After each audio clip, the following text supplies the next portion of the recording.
Welcome in. This is 300 Yards to Unknown. As you might know, next week, the World Championships for the Professional Long Drive Association going on in Mesquite, Nevada. I will be there, and I wanted to get a perspective that few can offer. So with that, this is 2017 World Long Drive Champion, a staple in the industry and community. It's Justin James. Justin, thank you so much for joining.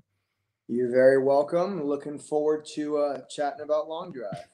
Yeah, before we do that, I love this. So your bio on prolongdrive.com, this is how it starts, Justin. Let me read this to you. It says, beneath the boyish appearance and the soft-spoken and gentle demeanor, there is a raging fire burning inside the 2017 World Long Drive champion, Justin James. First of all, great bio. And do you agree? Do you agree with that assessment of you? I don't know. I guess I just show up and hit golf balls, so I'm not really sure. That's pretty intense. Yeah, whoever's writing this needs a raise. I was like all in and fired up when I was reading through the bios. I need to hire them. That's impressive. Okay, so we were kind of just talking off mic there a little bit about the industry, and I think for a lot of people, the long drive industry can be a little bit confusing, right? I think at one point there was like the ultimate long drive, and then we saw the long drive on ESPN. And like, what is now there's, the pro long drive. What is the state of the industry? And is it multiple tours that are going on? Give us an idea of what's available here in 2021. Oh, that's a lot. It's a loaded question. All right, where do I start with this? I mean, look, we were on Golf Channel. Golf Channel has had their issues. Look, not only with us, they canceled Faraday's show, and they canceled everything. I mean, short of like covering the European and PGA Tour. Right. So, we were, I don't know what's going on over there, but they moved, back to Connecticut, a bunch of stuff going on. But I didn't know it wasn't just us until, I was with David about a month ago. And I hadn't even realized they had canceled his show. So as a result of that, and look, it was really COVID affecting sponsors, this, that, and the other. A few mini tours popped up, Pro Long Drive being one of those. And that's what we're going to see next week is the Pro Long Drive World Championship. So WLD, the World Long Drive, that is being held hostage essentially by Golf Channel right now. Now, the actual branding of it, the name, all of that stuff is owned by. Going back to when my dad won 2 world championships. We're talking about Jason Zubak. That is WLD. So it'd be akin to the NFL saying, "Look, we're not running operations anymore," and the XFL coming along. So look, all the same talent, all the same hitters, but it's a different organization. And then, Ultimate Long Drive popped up. They have Amateur Long Drive and Extreme Long Drive. So couple different organizations kind of fighting it out right now to see who will kind of step into that as the, and to be frank with you, most of the most competitive has been Pro Long Drive. I mean, it has been the PLDA. That's where most of your top talent's hitting. Kyle, myself, Martin, and short of the English and South African hitters you can't get over from COVID, all the top hitters in the world will be there next week competing. So it's been a little bit. It's been a little weird the last couple of years. I can imagine, and I'm at least optimistic, and I want to get your thoughts on this too, because there has never been a time here in 2021 where I think long drive should be thriving. Right. I mean, I think for the first time in a long time, a lot more people are aware of their numbers. They're aware of launch angle and the club speed and ball speed and all this stuff. Never have launch monitors been more accessible. I feel like this is the time that long drive should be and kind of could be thriving here. Yeah. Well, look, and you asked me that first question. I kind of paused because there's so much going on. You're exactly right. It's very, very weird as, one of the guys who's done this the last few years and had some success. You go around the country doing, outings. And, I've worked with some elite players, and I teach power. Obviously, I'm a certified strength and conditioning specialist involved with TPI, and people are, hey, can't wait to see you, soon on TV. A lot of people don't even know it's gone. And the demand is probably higher than it's ever been. And myself, Kyle, Martin, these guys, it's not that we don't have anywhere to hit, because the guys at PLDA have been throwing events. But essentially what the market is, and this is, I'm friends with all these guys. It's not meant to offend anybody, but essentially it would be like if the Corn Ferry Tour, all of a sudden, all those guys, who a lot of those guys, they make an okay living, right? They're not millionaires, but they're making okay money. All of a sudden they said, hey, there's no more Corn Ferry Tour. And now we're back on Moonlight and Hooters tours playing for that kind of money. Now, with what we're going to do next week, and, the momentum's building, so a lot could change really fast. But just, totally the last 2 years, we went from, being on Golf Channel and et cetera to, doing mini tour events again, when the demand's been higher than ever, and people are wondering, hey, where are you at? Where is everything? So it's just been we could talk about it for 3 hours, everything that we've gone, but it's just been a really weird couple of years in the sport.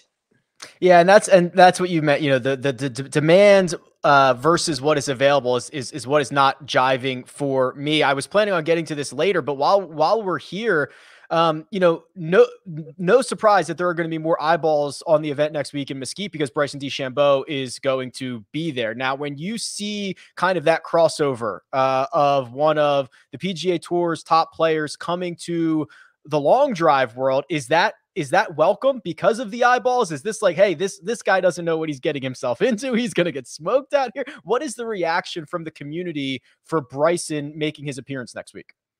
Well, I think that everybody really likes Bryson, and I know Bryson. I got a relationship with them.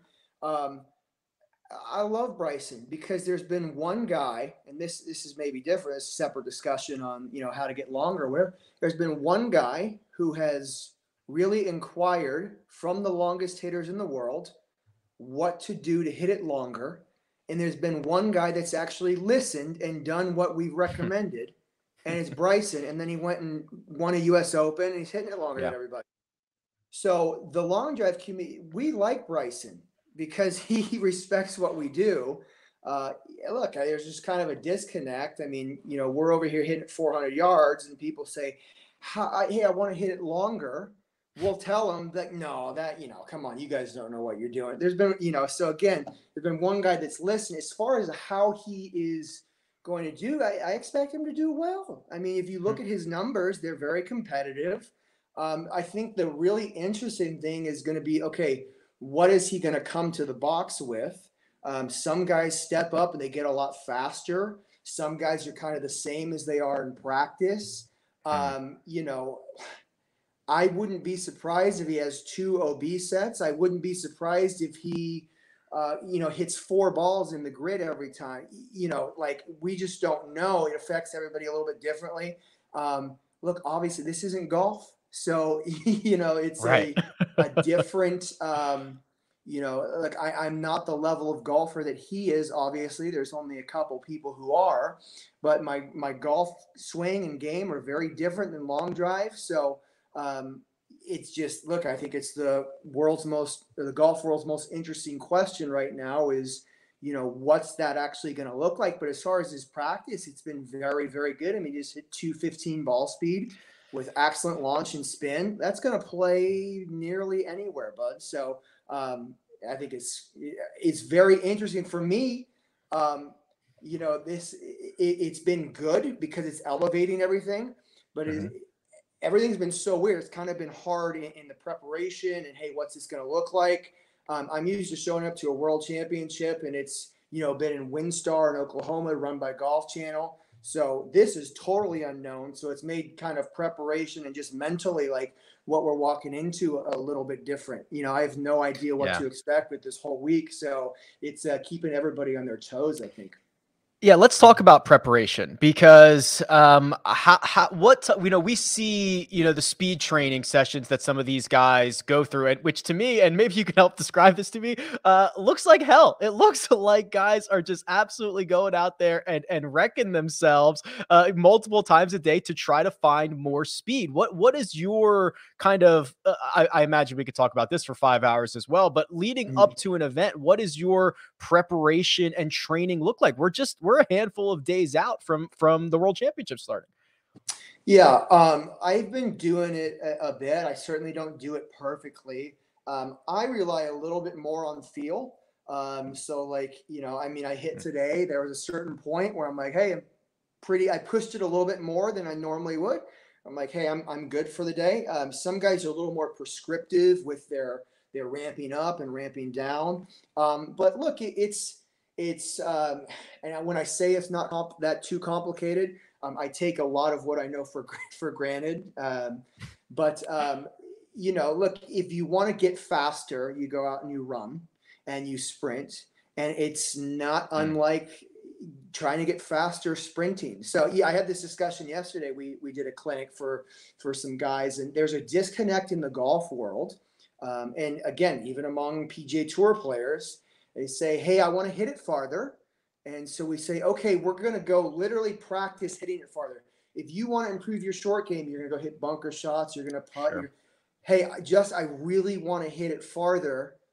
Okay, let's go hit it farther. But they're unwilling to swing harder, go hit it farther. So they want to, they think that, okay, if I spend a little bit more time stretching in the gym, or I add these mobility exercises, voila, now I'm going to be 30 yards longer off the tee, where you wouldn't expect that in any other course of life. Like if you were playing high school football, you ran a 4.8 and said, hey, I think there's a scholarship ready waiting for you. If you can run a 4.5 40, you would go out and you would sprint, and you would get a sprint coach. But it's not until recently has that disconnect hit with people. Bryson's helped that a lot, because again, there's been one guy who's done that. We have always preached that, and one of my Jason Zubek, he won I think 6 world championships, like 4 in a row, or I don't even remember. But he's the greatest to ever do this sport, and he teaches speed and power. That's his number one thing always, is he can never get golfers to actually swing hard. So in that standpoint, it's really not that difficult for guys at home to add speed, get out and start swinging harder, once every 7 to 10 days.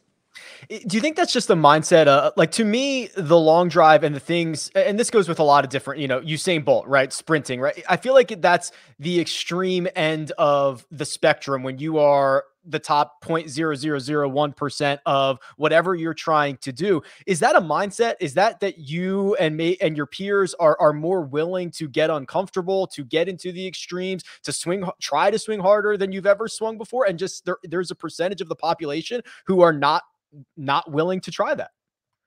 To a degree. I mean, but look, you're not going to swing like me, but a guy who swings 105 can get to 110. A guy, I've worked with tour players, and, they've increased their ball speed 10 miles an hour. Now, you don't have to use that.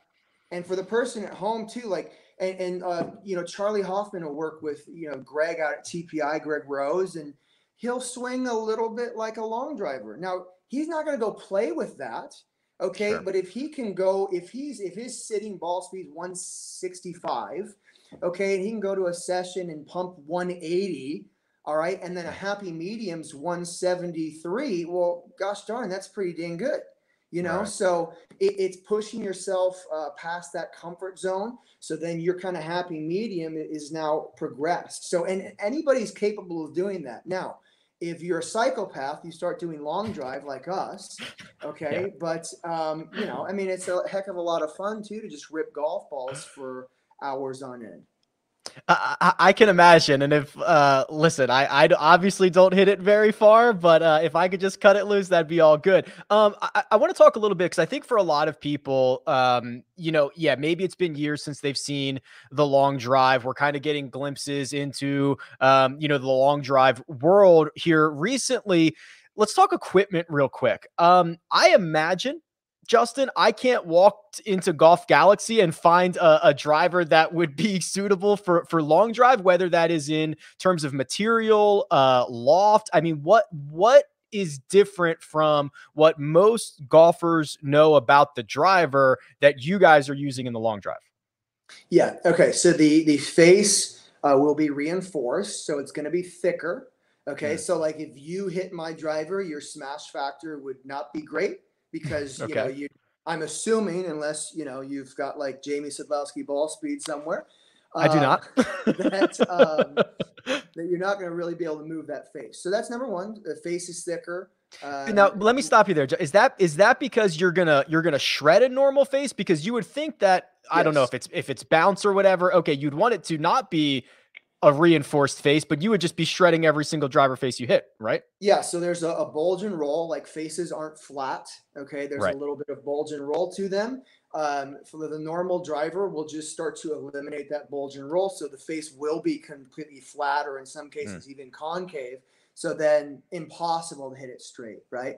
And different manufacturers have had trouble with that. But the two big players in the game, Crank and Callaway, very reliable now, and they started to, and that's been one of the issues. Like if a manufacturer wants to come in, that's a hurdle because look, nobody is well, I guess they're starting to, but design clubs for guys that swing 140, 150 miles an hour.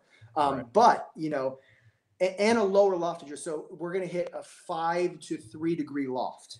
Okay, Jen. And most guys, faster guys are at 3. Okay, so it is interesting for manufacturers though, and we've seen Cobra kind of step in as well, like with Bryson and Kyle, is that guys are getting faster out on the tour in the professional game. Okay, so where before you never would have seen a manufacturer make anything below 8 degrees of loft, they're starting to, with Bryson hitting I think maybe a 5 now. Yeah, some something manufacturers are starting to go, oh, this could be an issue down the road. Because guys at a certain speed, like, and there's exceptions, like there's been long driver, like, my dad used to use a little bit more loft, but for the most part, like when you're swinging that fast, the only way to take spin off the ball is with lower loft. And again, there are exceptions. Some guys have a little more forward shaft lean, etc. But, Bryson, again, he had to go down to 4, 5, 6 degree driver because of his speed, and there wasn't a lot of way to get around that. So you're starting to see some ripple effects in the equipment manufacturers, kind of based on what we're doing and then based on how the professional game's going, because we've seen ball speed just skyrocket on the PGA Tour. Yeah, it's been pretty crazy. How often are you kind of in the research and development mode? Are you constantly trying out new drivers and different lofts and maybe different grips? Like how often are you tweaking, or have you found something that works and you kind of stick with that? Well, for me personally, it's very difficult for me to test because I can be significantly faster in competition, where a lot of my peers are, they're just wired it. They're fast in practice, and they can be 230 miles an hour ball speed in practice and 230 on the tee box. Where me, like, I mean, I will suck in practice. I'm just kind of not motivated, and then I'll find something. So really, and this is for me personally, the place that I can evaluate is actually in competition. So there's only a few of those opportunities a year, where other guys tend to tinker a little bit more and can make adjustments. So we're always trying stuff, but I kind of have what I know is tried and true. Like I use a stiffer shaft than most guys. It's probably one of the stiffer shafts in the world. It's like a 4 or 5x, 290 CPM. I love that. I've used softer, okay, but like that tends to work for me, and that doesn't mean I'm cool, because there's faster guys than me who use like a senior flex, like the equivalent, like Kyle, Martin Borgmeyer, Josh Koch.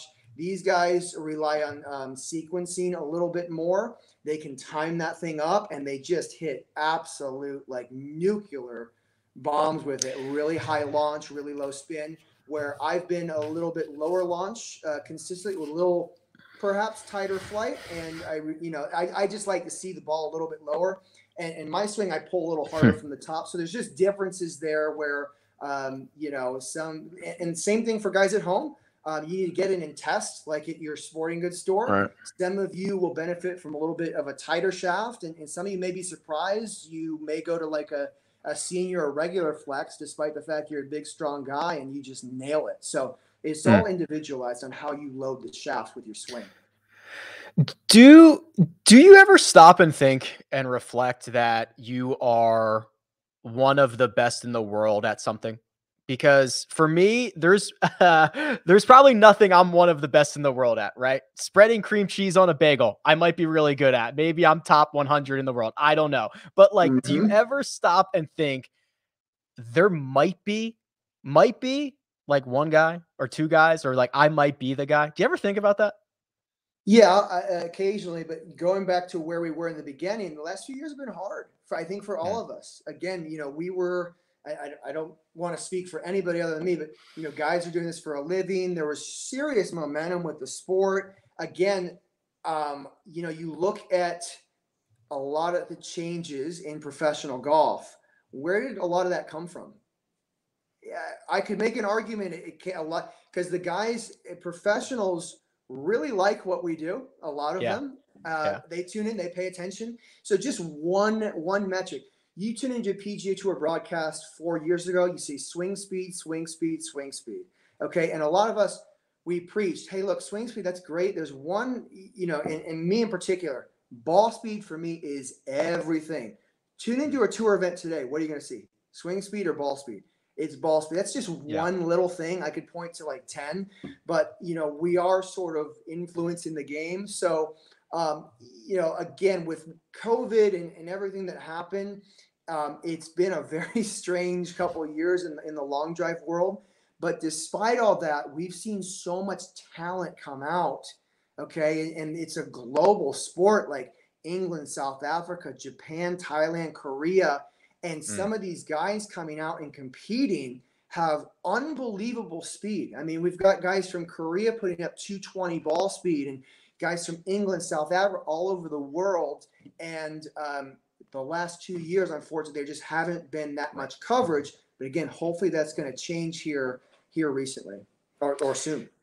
Let's talk about the World Championship. So next week in Mesquite, Nevada, I will be out there. I'm looking forward to catching this with my own eyes. And I want to talk about the format because this might be a little bit different than what people expect. So the way that I understand this is you guys are in groups of 16, I believe. And you were telling me 4 hit at a time. Is that correct? Yeah, there'll be 4 guys on the box with 4 different colored golf balls. Right. Okay, it's going to be 2 minutes and 30 seconds to hit 6 balls.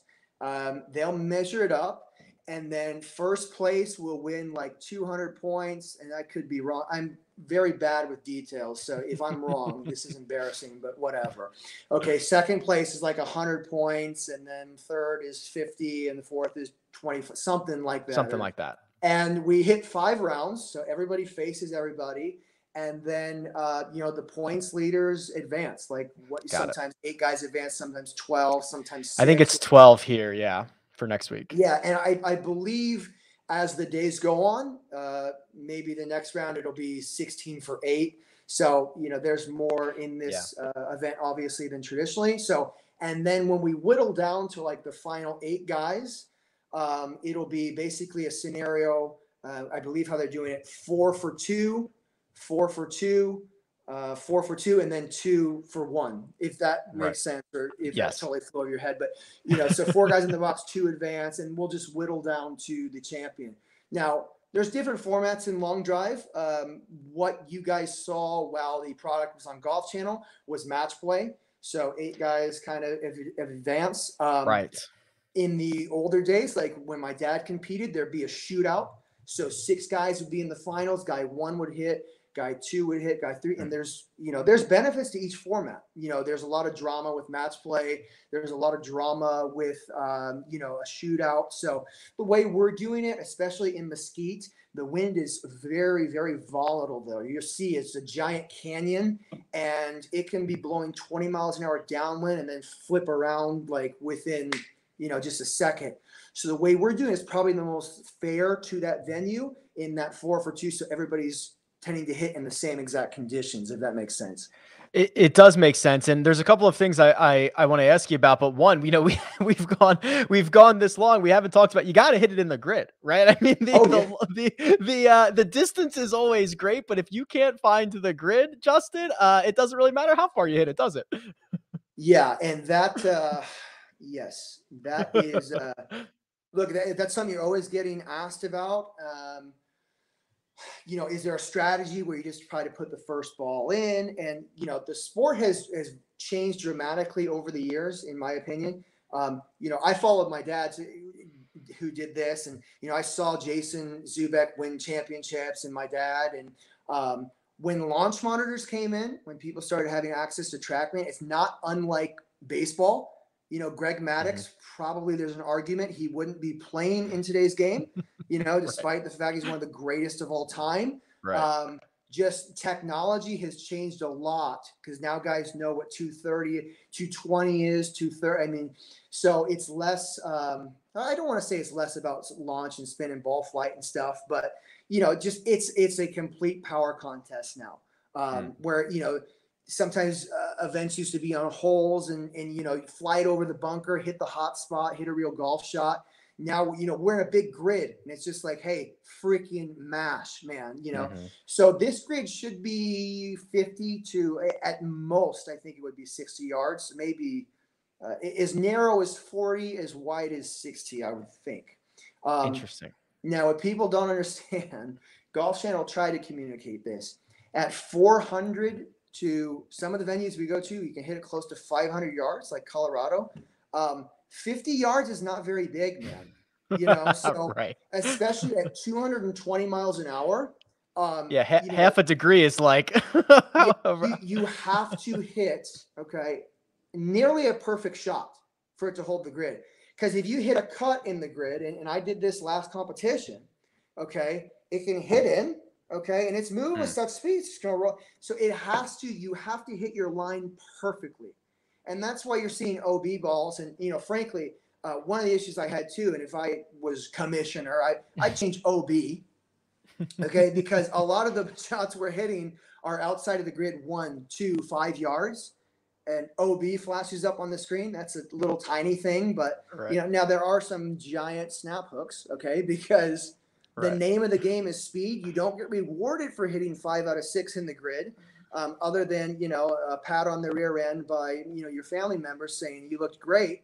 But it's about that one shot. So that's why you're going to see guys get up there and go for broke. The way I describe it to the public, you all have pulled a 9-iron long over a green, or you got up with a driver and kind of pulled one. It just flew over the bunker, rolled another 40 yards and went, holy crap, I just hit it 300 yards.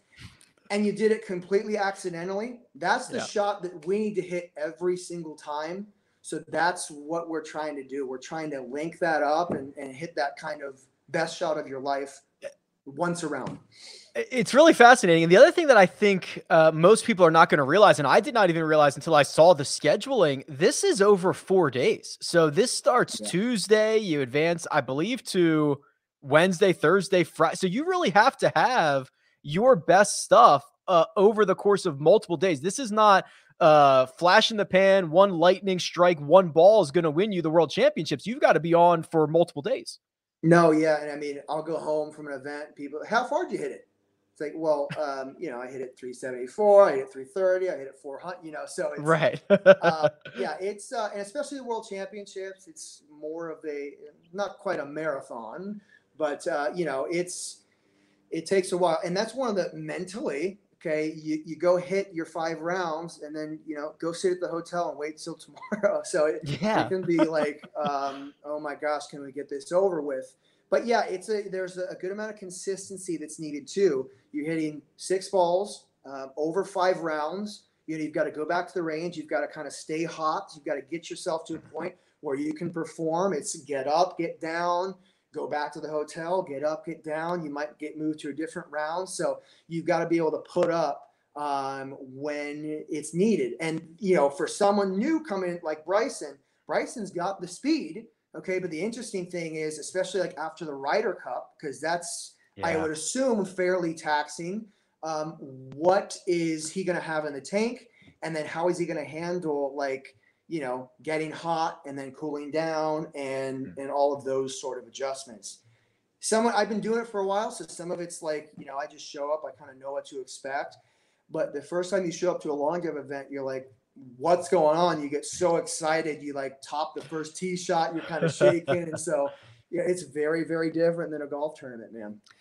Justin, you were off at 4 p.m. in Group 5 on Tuesday. You were telling me about your preparation coming in, but like, how do you assess your chances? I imagine I know what you're going to tell me, but how do you assess your chances heading into Mesquite? Well, I think fortunately I'm hitting it well. I think I had a pretty good session today. You try to peak for this time of year. I'd like to be honest, I'd like to be a little further along than I am.